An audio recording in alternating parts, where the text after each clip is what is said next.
before the game started, I was actually gutted because until a couple of days ago, I thought I was actually going to the game as the tickets were there. And due to a couple of complications, I couldn't really make it. But looking back on it, I'm more gutted for the fans that were there now and watch the game.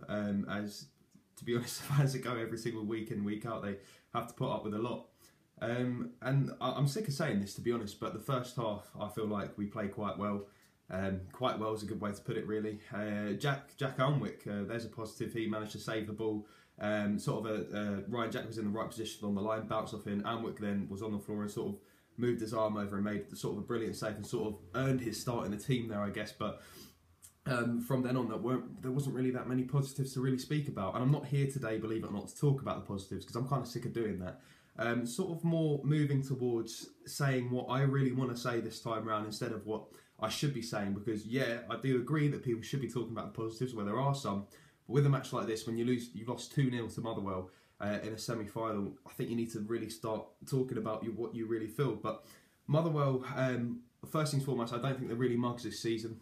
All the same, doesn't make it any better that we lost to them, but beating Aberdeen 3-0 in the quarters and beating Rangers 2-0 in the semis, that means to me, I think that they've earned their place in the final by decimating two teams like that. And both goals in today's game were scored by Louis Moult. The first Louis Moult goal was him just being a poacher in the right position. The ball rattled off the crossbar a couple of times. Graham Dorrans headed it onto the crossbar, bounced in front of Moult. He's not going to miss there. He was in the right position. That was sort of all his work, really.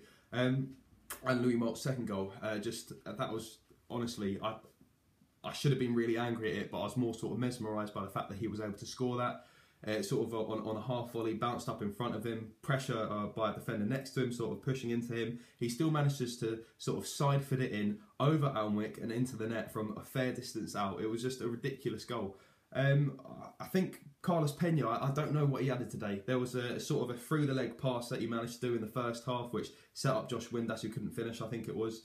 Other than that, his touch again was terrible. His positioning was sort of all over the place, but I don't know, because last game that he played for us, he scored 2 goals, but again, the same thing with the positioning and the touches wasn't all that good. Yet the manager of Mexico is now saying that he's happy to have him in the team, so it's sort of messing with my head a bit. But this is what I'm seeing. I know a lot of people are going to disagree, call me an idiot, as they always do, but this is just what I'm seeing, and that's what I'm talking about. And the whole point of doing this is to get people to speak as well. Pedro went absolutely mental. So did the Motherwell manager, but I think Kaijini was a little worse because he had more reason to, like that guy Ryan, forget his second name again, elbowing Cardozo on the nose, as he was warned for doing that previously. The reason why he gives someone a yellow card for that is to stop them doing it again and actually hurting someone. Well, it looked like he pretty much broke his nose. The amount of blood that was dripping on his shirt and on his shorts, Kaijini went mental, and that was fair enough. But the Motherwell manager, I think, sort of just did what any manager would do and sort of defend his player as he would. Ended up both of them getting sent to the stands. I think the referee was just shocking, not just for Rangers but for Motherwell as well. Not giving Bruno Alves a red card for kicking out against Louis Moult is quite silly. And Louis Moult got a yellow card. Herrera got a yellow card when he shoved Moult to the floor. Bruno Alves got nothing. There were some of these decisions that were just absolutely ridiculous. It was a very, very hard game to watch from a Rangers perspective. I'm sure Motherwell fans loved it. And I think judging by what I was told on the TV, 6 years. It was their first final in 6 years. So, I mean, they thoroughly deserved it by doing what they've done in the progress. But I still think that we need to do better. We need to perform better. Keeping Pena on for as long as Kaijini did when he just wasn't doing anything. And as soon as Pena saw his name on the board, he just runs off the pitch as quick as he can with no look of remorse or anything on his face. He didn't want to stay on. He knew he wasn't performing well. I think Graham Dorrans had a good few moments, but sort of a passenger at times. But also Bruno Alves, some of the long balls that Bruno Alves did were just genius. They were absolutely quality. But Pedro Kaijini, before the game, spoke about how Motherwell are a long ball only team, and that's not really the best way to play. Yet Rangers were the ones doing that. Motherwell weren't really. We had so many chances we could have finished. Josh Windass, Morelos, namingly. Candias had a couple of curved shots as well. None of them went in. And one of the things that you learn from today, that you sort of reminded from today, is that if you don't score goals, you're not going to finish. That's so Michael Owen, so obvious. But when you have so many chances, and then there's Louis Moult from outside of the box just smacking one in, what the hell? That's just such a ridiculous goal. Yet we can't score goals from inside the box. Josh Windass and Pena as well sort of did some shots were sort of askew. They skewed off. Josh Windass was inside the box. Instead of staying composed, he sort of jumped forward and towed it. a lot of things to be frustrated with, and seeing Kenny Miller out of the team shows that there's still ongoing conflict between him and Kai Jr. or something's not right there. We know that for a fact, but we don't know the intricate details of the ins and outs.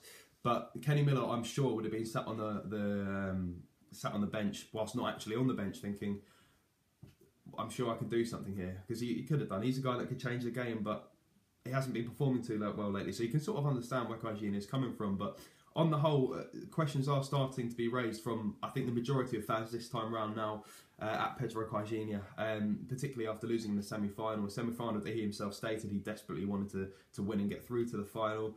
Bruno Alves said how confident he was about winning and going through, and it just didn't happen. So yeah, a couple of red cards should have been given. The referee had an absolute shocker. But that goes both ways for both teams. But I'm honestly I'm gobsmacked. I can't really think of what to say. McCrory came on, showed excellent pace again. He's so pacey for a defender. For a centre-back, he's ridiculous. I think he's got a big future ahead of him, but he again took an ankle knock. He of course came on because Fabio Cardoso had that bloody nose from the fucking elbow that was thrown in his face. Josh Windass, I saw people criticising online, calling him a passenger. I think I can't really argue with that this time round, to be honest. A lot of negativity that I'm actually starting to look at and think it's just opinions. They're just stating what they're seeing. They're not trying to be negative. They're saying what they're seeing, and when I don't know how people are meant to stay positive when it's not positive, because let's face it, if we can't even score a goal and we have a ridiculous amount of chances, we can't finish, whereas Malt can score from outside of the box. One of the things that made it even worse was that Louis Malt, we were interested in, we just didn't sign him. I think that was definitely a reality call, reality check, because I am certain that Celtic are going to move him and get him. Almost certain. It's going to happen, isn't it? But that's it for now. Honestly, I shouldn't really be doing this. I'm so out of practice and so gutted, as I'm sure everyone else is. But thank you very much for watching. Subscribe if you want. If you don't want to, I don't blame you. And like if you enjoyed it. But yeah, what's going on with the channel? I really don't know. I don't have a clue. But thank you very much for watching. Cheers.